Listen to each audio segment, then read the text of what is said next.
Hey friends, tonight we're diving into one of the most profoundly boring yet strangely fascinating questions ever.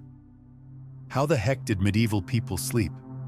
No phones, no melatonin gummies, no podcasts whispering about mindfulness. Just creaky beds, drafty stone rooms, and the lurking terror of plague rats.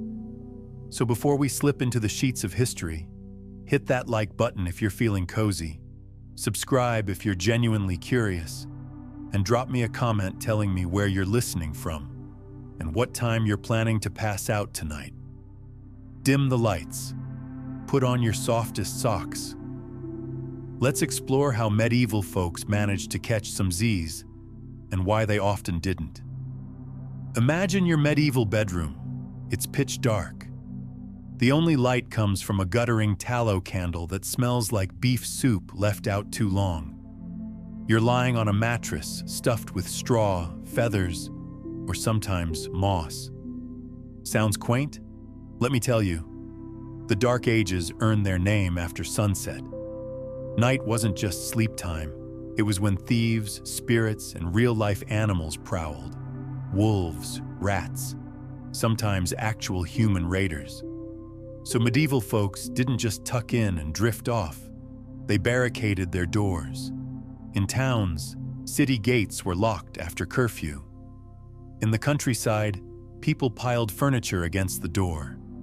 Imagine ending your night by stacking chairs and hoping bandits don't show up.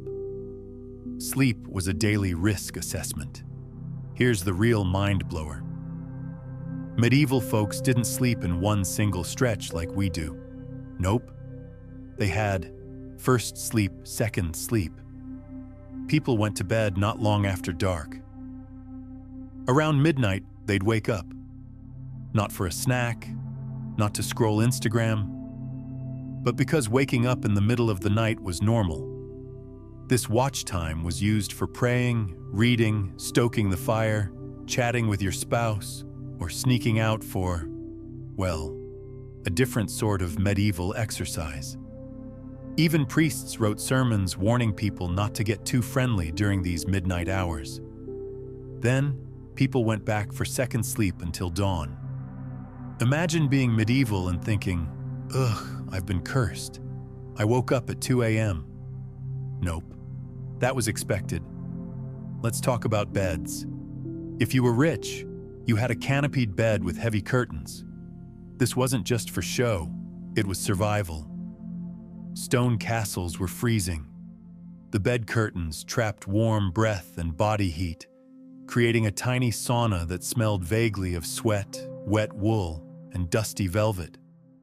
Poorer folks?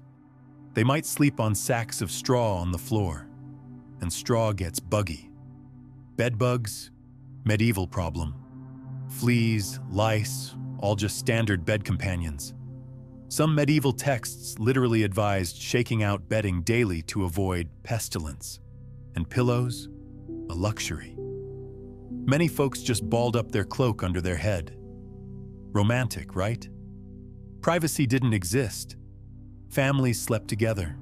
Servants often slept at the foot of their lord's bed. In inns, strangers shared beds to save money. There's a medieval phrase for this. One bed, two strangers.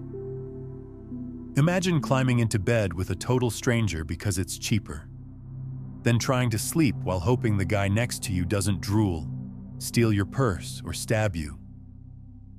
Travelers wrote about finding snoring, coughing, and mysterious scratching coming from nearby lumps under the covers. No wonder people slept lightly. The Middle Ages was obsessed with nightmares. Bad dreams weren't just random. They were believed to be supernatural attacks. Demons called incubi or succubi were said to sit on people's chests while they slept, suffocating them. Ever felt like you're awake but can't move? Medieval folks called that a demon visit. People hung charms above beds, recited prayers, and even slept with knives under pillows to fight off invisible attackers. Spoiler, it wasn't demons. It was sleep paralysis. But try telling a medieval monk that, finally, let's talk medieval sleep aids. Medieval people were basically early herbalists. They brewed drinks to help sleep. Warm ale with spices, herbal teas with valerian or poppy. Some used incense like frankincense and myrrh for relaxation. But medieval medicines were dicey. One sleep potion combined lettuce, vinegar, and crushed pearls. Another recommended wine mixed with opium. Effective? Yes. Safe? Not so much. Still, they were trying. Even back then, people were desperate for a good night's sleep. So next time you're tossing and turning at 2 a.m., remember? Medieval people would have been wide awake with you. They'd probably be praying, chugging ale, or stacking chairs against the door.